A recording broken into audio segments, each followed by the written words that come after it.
Hey everybody, Livelock here. This is going to be an 18 HOA commentary as a Shadow Priest. This was my best run yet of HOA. I think this was during Fortified Week last week.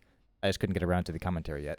I ended up getting 12k overall in this one, so I thought it would be a good one to go over because I don't have any tier set or any rating gear. So this is all just like improvements basically from the initial season in my Shadow Priest play. This is us. This is a semi-normal push group. We have one person that isn't entirely normal, Moonkin. We usually run with a Warlock, but we've been doing this left pull on the side, like probably everyone else is doing. One thing that I really like about Shadow Priest is that you don't need anything to just like turn on your damage. Um, I have to do a better job though about knowing. Like I really like taking Hungering Void, but Hungering Void conflicts with your AoE rotation because it wants you to either lose value from Void Bolts entirely or weave your Void Bolts in on large pulls. But I still don't have the hang of actually knowing like when it's a loss to weave those in and when it's a loss a gain to weave those in. Like it seems like a bit of a gamble. Like I might get more Searing Nightmares in. I might not get Searing Nightmares in, depending on like if those Void Bolts crit or not. Like if they make up their time basically in GCDs, if they extend my damage window enough. But this I did make some changes actually for this, so it wasn't just like like raw skill improvement. I went through the logs and I looked at the things that were killing me, and it turned out that the top thing that was killing me was me with my Shadow Word Death. Like, I would just destroy myself on crits with Shadow Word Death. I think I have like four deaths in one of the runs in DOS that we did, and like I hit myself for like 30k during a raging cycle on one of those pats in the DOS hallway. So definitely the biggest DPS hit I was taking was not being alive to do damage and not getting the food buff back after I die. So I decided to make a few changes. And this dungeon is kind of when I implemented these changes. So here, I'm not sure if I've done it quite yet. I think yeah, I think I did. Well, I'm not sure if I did it here yet, but right now what I do is I have a macro that literally casts fade in my Shadow Word Death. So there's never a time where if I can fade, I won't be fading in Shadow Word Death. I also have a a much more deliberate uh, series of fleshcrafts you see right here, like full channel fleshcrafts. So I no longer just ticket for the dot for the buff for Merilith. I'm running Merilith here now. I'd like to do that if I could, but so far I haven't figured out like just how to play so well that I just don't die. So that's something that I'm trying to change. There's a few rotational things I'm trying to change. Like right there, I did I did my Mindbender, then I did the Mindbender things, which is you do Shadow Word Death afterwards, then you do Mind Blast to extend Mindbender. But then I usually do Holy Nova. But I'm thinking I should just send Holy Nova first on the 1 minute cycles for CDs. And I haven't made myself do that quite yet.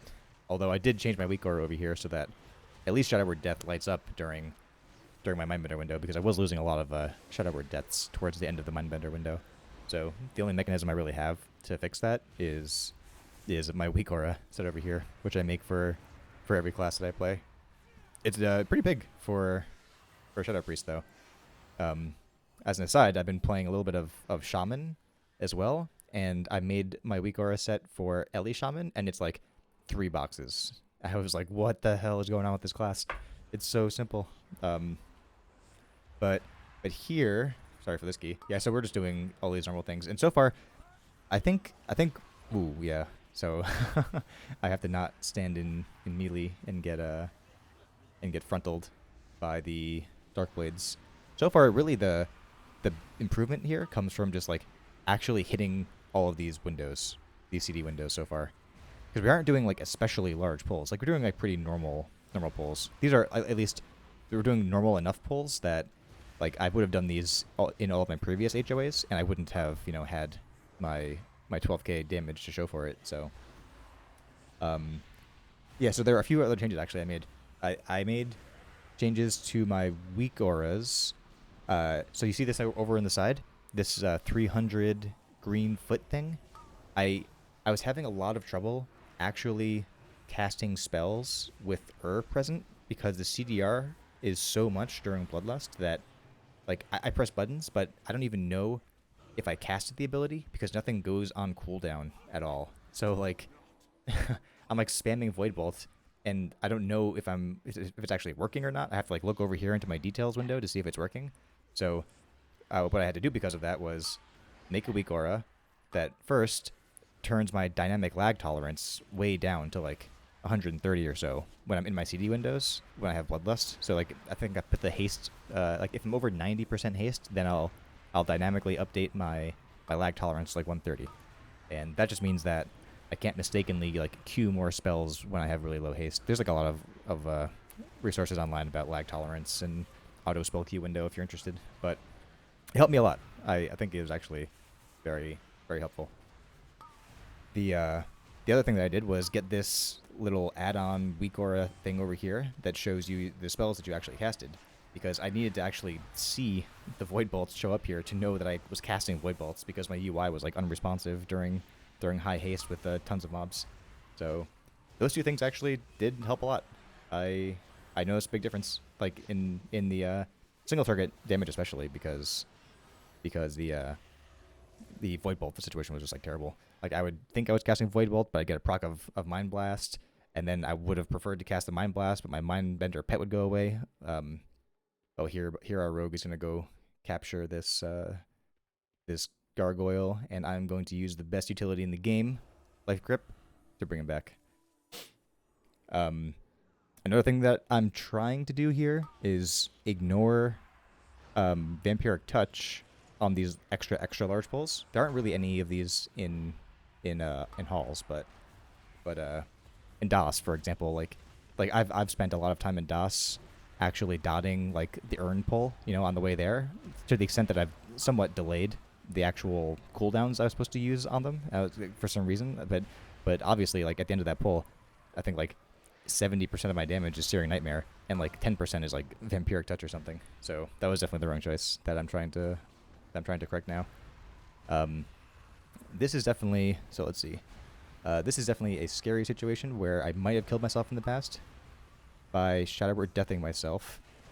Now we can actually see, yeah, so it is macroed in, exactly. So between fading after Shadowword Death and sometimes using Vampiric Embrace during Shadowword Death, I haven't died actually yet. That was an intentional soak, by the way, with Dispersion. So don't worry, don't worry about that. I think that's most of the changes that I had to make. The lag tolerance, the cancel aura for Dispersion is another thing I had to do. I would basically, if I wanted to cancel Dispersion before, I would just use it again. But if you do it that way, then you're GCD locked in your cancel. So now I just macroed cancel aura for Dispersion into Mind Blast. Then if I want to, I just press 2 or something, and it's probably like what I would have casted out of Dispersion anyway. So it's a big like time save, especially for Shadow Priest, because all of our damage is like in these little tiny windows. So here, the route is still like the expected route. Like we got unlucky here with the Pat. So at this point, I kind of like that because I don't have my CDs just yet. I'm at an awkward spot right now where I've got like my 1 minutes, but I don't have PI yet. So just like sandbagging a little bit actually helps me out a little bit here, because these guys won't be that dead, and I might actually end up getting my PI back so I can send them all. Because right now I'm inclined to hold everything until I get PI, which is in 10 seconds. So that actually wasn't that bad. Looks like I sent a couple of things early. Now I have PI. I'll probably send PI after this cycle of Signet. Yeah, there we go. So that worked out. That worked out pretty nice. Mindbender extension. I'm looking forward to actually getting the tier set, because so far like I don't raid at all, so I have no tier set whatsoever.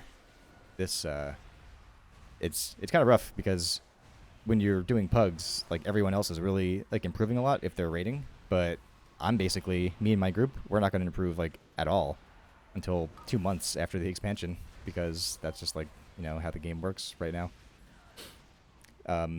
I guess we'll improve a little bit next week, but it seems like with the nerfs to the Necro Legendary, that double Legendary isn't like that exciting. It actually just changes my gameplay a little bit. It makes me have to care about who I target with my Unholy Nova. I will get extra damage, but from my tests, it was like much less extra damage than it was in like 9.1.5. So it won't be very, very exciting.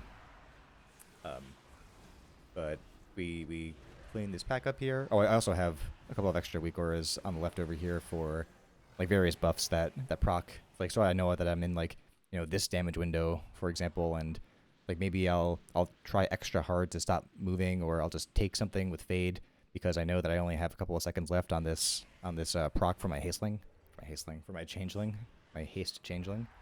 I guess it can be called a hasteling. For most of these pulls, like what I'm thinking about is just like trying to see. I think this is before my friend gave me a weak aura that gives me the current target count. Either that or it's under my other weak auras and hence useless.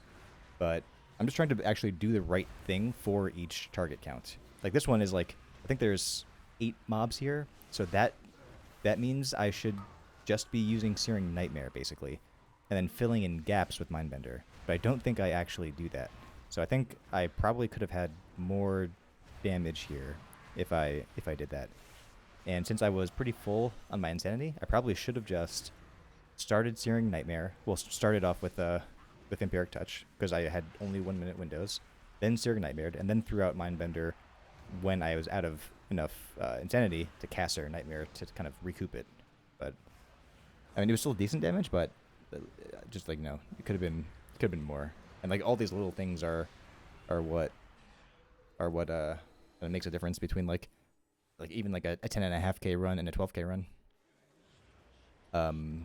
This one, nothing too eventful. So I've been playing Enhancement Shaman actually, and 4 target counts is like a really nice target count for Enhancement Shaman because they spread everything out. They spread like their flame shocks out to 4 targets at once, and then they can funnel hugely into like, you know, in this case like the shard. And I've been trying to, I think funnel is really cool for some reason. I don't know why. I think funnel is just like a weird thing that's like a cool niche to fill in WoW damage profile wise. But the problem is I'm not really good at it as a Shadow Priest. Maybe it's just me, but I've tried playing around with the Auspicious Spirits legendary. Auspicious Spirits talent, and like it sends out a lot of spirits basically to everything that Vampiric touches, and those spirits turn into Insanity, and you can turn that Insanity into more Devouring Plagues. But I mean, it is more funnel. It is more damage on a priority target. But compared to something like our rogue, for example, does way better funnel than I can do as a Shadow Priest. And we usually run with a demo lock, and he just like has a tyrant and imps, and he doesn't even have to make a trade-off when he wants to do funnel, because he just says to the tyrant, like, attack the high target, and then at the end he sends his imps, and that makes up for all of the AoE. But that is all the AoE, so he always has that no matter what. So I didn't have better single target or AoE than our demo lock when I was funneling. So I was like, what's the point? Like, I don't know. Like, it's kind of weird. So there's various reasons though, but I really like Shadow Priest actually. Like, there's so much nice utility and things you can do. Like, I love Vampiric Embrace. Like, I can top the healing meter on like a really dangerous like rage or shard pull. But because so I run with the rogue here. I run with the well, we all run together. Usually it's in the core group. It's me, a demo lock, and a rogue, and we paired up with another group, which is the healer and the tank. But when we're on our own, we can never get groups because none of us have Bloodlust. So it's just like teams can't invite us because then they don't have a Bloodlust, or if they already have like another healer, right? So you have to get a Resto Sham. So it has to be your key. So when I'm solo pugging, I just like don't have a lot to offer. And because Dratnos made a tier list video, I can't get into groups because everyone thinks Shadow Priests suck. So one thing that we're experimenting with is me playing Enhancement Shaman. So at least I would have a Bloodlust to offer the group. I think our healer also has a priest, so we would basically just be like switching spots. He could play his priest at that point, or we could, run double sham. That wouldn't be terrible. But Holy Priest is actually looking really good, and it's pretty fun too. So if I was Enhance, it would actually fill the group out a lot better. Like right here, basically, like I have little cooldowns here, right? And all of us are actually cooldown specs. So like between me, the demo lock, and the rogue, like we're all on like a 1 to 2 minute cycle. So the demo lock can actually do pretty big damage every minute, but it's a minute. Whereas the enhancement shaman is the only class I've played so far where it doesn't have like cooldown windows. Like it has some cooldown windows, but nothing like what a shadow priest has. Like a shadow priest has every 2 minutes enormous spikes to like the 20 to 30k on single target. At least at this point in the patch with like my gear. But enhancement shaman is just always the same all the time, and that part's been like really refreshing, especially in polls like in Tazavesh, for example, because all the bosses have these really tight like CD windows where you like can't even fit your entire CD into it.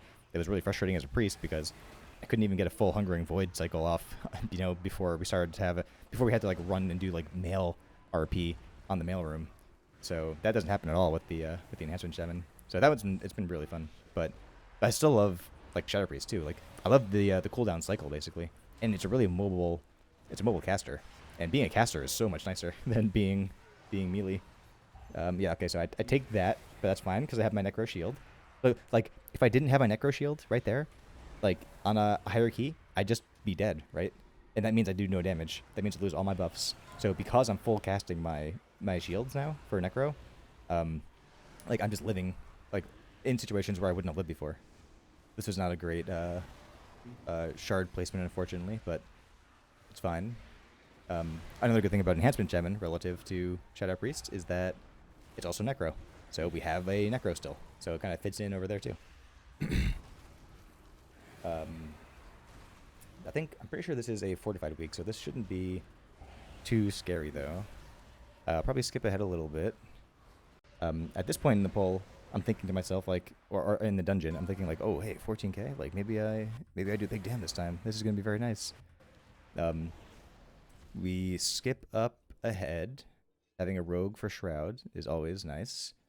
That means it's actually a huge DPS boost to have a rogue for shroud, because it means you can actually use your damage pots on that fight. So it's like not a trivial thing. But going on to echelon, I think nothing very exciting happening here. You can see whenever I start a boss or whenever I have a relic in the poll, my Opie wheel comes up, and that's because I have an Opie macro to target Ur. I never want to have to like click Ur. I always want to take Ur and, or sorry, I always want to automatically pick Ur and then just not worry about having to move all these little unit frames. I've actually turned off all the relic unit frames, nameplates. I probably should have used Vampiric Embrace there, just because I'm doing huge damage anyway, and we're about to take big damage from all those ads falling off, but not a huge deal, at least yet, on this key level. So yeah, here you can see we have the Ur buff, and shit's just like popping off. Like my weak aura isn't even like responding to my button presses, so I have no idea if I'm casting these things or not. I don't even honestly know what to do when I have that situation. Like, should I just like press Void Bolt? Like, I guess I am doing that, obviously, but it seems a bit nicer on the enhancement shaman in that situation, because on the enhancement shaman there's no conflict. Like it seems like if I could just press Lava Lash all the time, I basically would, and I could in that situation. But with my priest, I have like different things I have to think about. Like, do I want to extend my Mindbender versus do I want to extend my Void Form? And do I want to use Devouring Plague, or should I just keep on spamming that one button over and over again? I didn't get a Dispel there, so he can heal me as his punishment for that. Having a Curse Dispel as an Enhancement Shaman, also very new to me. I keep forgetting to press it, but not having a Disease Dispel is also pretty terrible, because I can't help out the tank in Plaguefall, where it actually is super punishing to not have a Disease Dispel. I feel like I should send out... Okay, so I want to send out my Mindbender here, but I know I'm going to just go into this like a statue form right now, so I guess I don't. But we kill Echelon, nothing very eventful happens. I don't think anything really bad. Oh, wait. Okay, I think this is the funny part. I think this is when our tank says he's going to pull big, and he wants me to Leap of Faith him to get back. And I'm like, oh yeah, Leap of Faith? Hell yeah, I'm all game. And he runs through the wall, and then he's dead. No. That was that was nice. That was pretty funny. Um, but we res him, and we try again. I think that was like the only real like wipe situation. Well, it wasn't even obviously like a full wipe, but um, we don't. I feel like also the only thing I can really do to contribute towards killing I usually like dotting them isn't very effective because they die so fast. So I usually just like target relic, send my mindbender, and then mind blast and shadow word death it, and that seems to be okay. But the problem with that is that I could just get like big crits on the other things that I'm AoEing at that time. So it may not actually work out the way I want it to, unfortunately. Um, Another change I made actually was having Shadow Crash on an at cursor macro, which is a way bigger change than I thought it would be. I don't know if you saw that, but I stunned the Houndmaster back there as it was casting the Enrage. Not a big deal. I bragged about it in comms. No one really cared either. We killed them. One thing to keep in mind with this pack is that the relics don't seem to come unless you hit the relics. But that's actually not that bad. Like, I don't mind not having them come in because we've been experimenting with always getting Vi before boss fights, if it's like, you know, reasonable. If it won't like pull anything else, basically.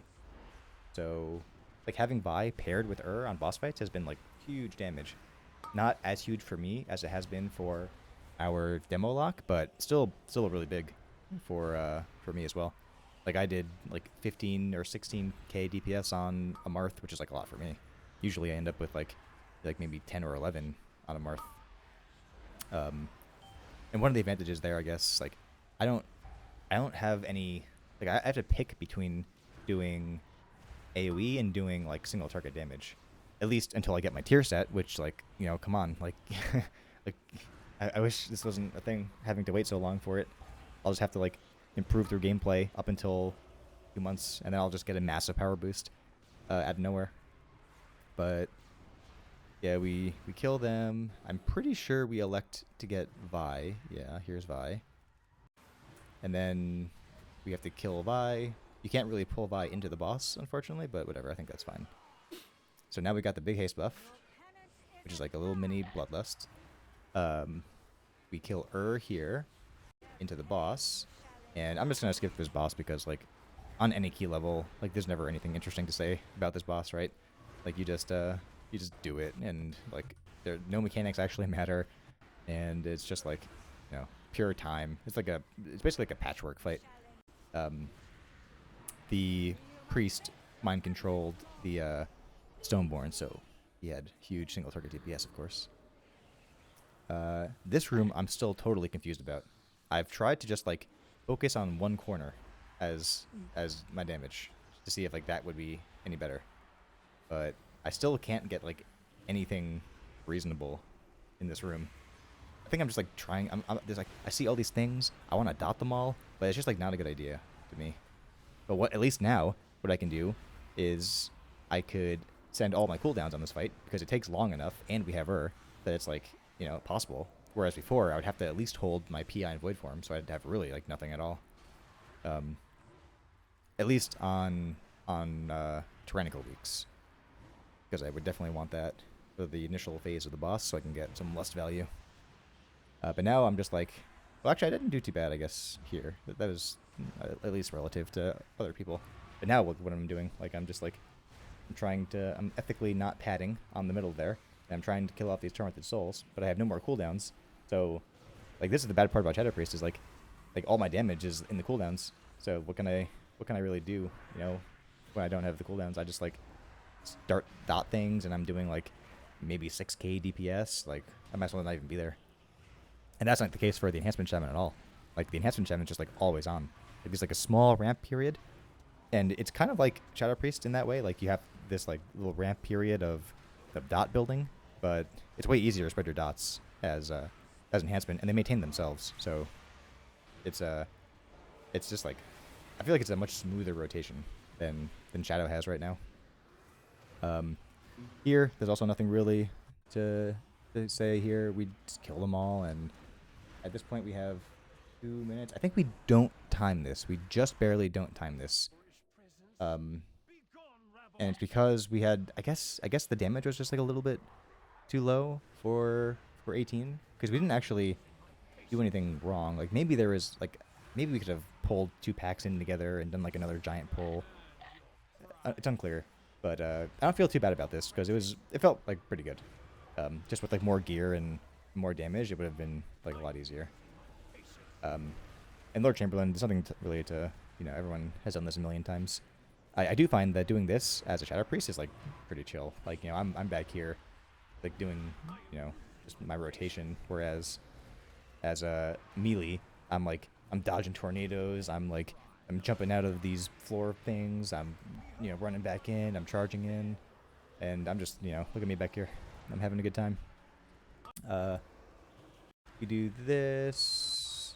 Nothing really. Yeah, I'll just skip ahead. At this point, there's not much more to say except I was very conscious of my overall here because I was just at the line of 12k, and I knew that every second that we took on this boss was like another chance for my overall to slip under 12k, and then I couldn't make this commentary video, and that would have been terrible.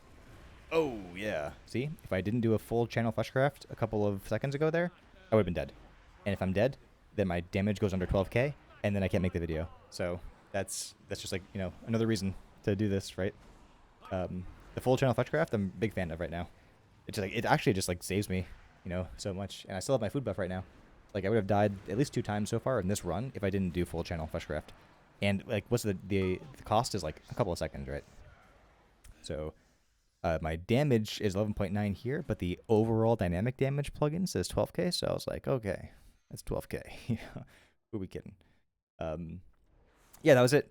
That was 12k. That was my best run yet as HOA. So if you have any questions, let me know, and I'll try and answer them. Otherwise, good luck next time.